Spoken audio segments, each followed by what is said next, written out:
Today, if someone acts erratically, society has a very specific set of protocols. We send them to doctors. We prescribe medication. We view mental illness as a purely biological condition, a medical problem that we handle with scientific objectivity and compassion. But in 1961, a French philosopher named Michel Foucault looked at that system and asked a deeply uncomfortable question. What if our definition of madness isn't a biological fact at all? Foucault argued that what we call insanity is actually a fluid cultural invention, a label that shifts depending on who holds the power. According to his research, the Enlightenment, the so-called Age of Reason, didn't actually discover a medical cure for the mentally ill. Instead, it invented a new kind of social prison to lock away anyone it couldn't control. To truly understand how we treat mental health today, we have to look past the history of medicine. We have to look at the history of institutional power. Go back to the European Renaissance, before the rigid lines of the 17th century were drawn. Back then, reason and unreason existed side by side. There was no strict clinical wall dividing the sane from the insane. You can see this in the myth and historical reality of the Ship of Fools. Towns paid sailors to take the mentally ill down European rivers.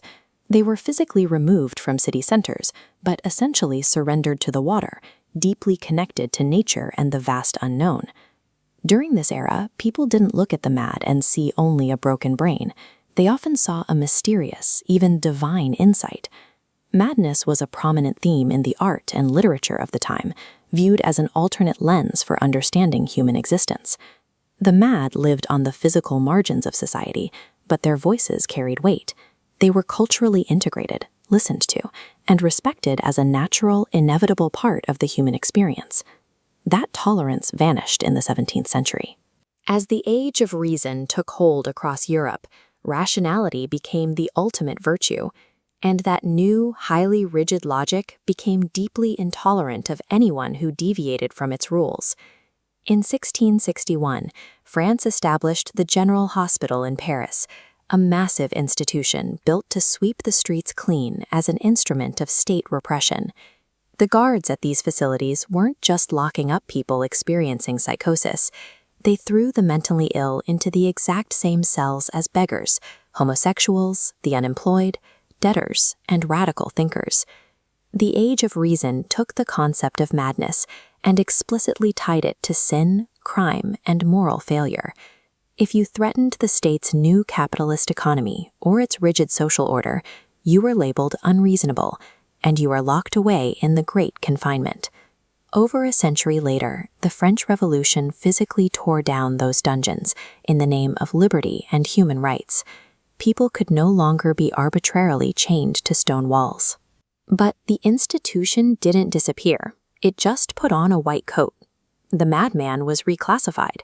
He was no longer a condemned sinner or a monster, but a sick patient who required constant clinical observation and diagnosis. This birthed the modern psychiatric asylum. Foucault points out that the new fields of psychology simply replaced physical chains with psychological ones. The whip of the jailer was swapped out for the constant silent surveillance of the doctor, enforcing normal societal behavior through medical diagnosis. The new medical framework provided society with a quieter, far more sophisticated method for monitoring its population and rigorously controlling its boundaries. Foucault's history suggests that the label of crazy serves as a culture's ultimate defense mechanism against the unfamiliar. When a behavior or an idea fails to fit perfectly into the established political, economic, or moral grid of the time, society rarely engages with it intellectually. We just apply a medical label to dismiss it. The boundary defining madness isn't drawn entirely by objective science. It is a political line, drawn by whatever ideology happens to be dominant, designed to protect its own absolute authority.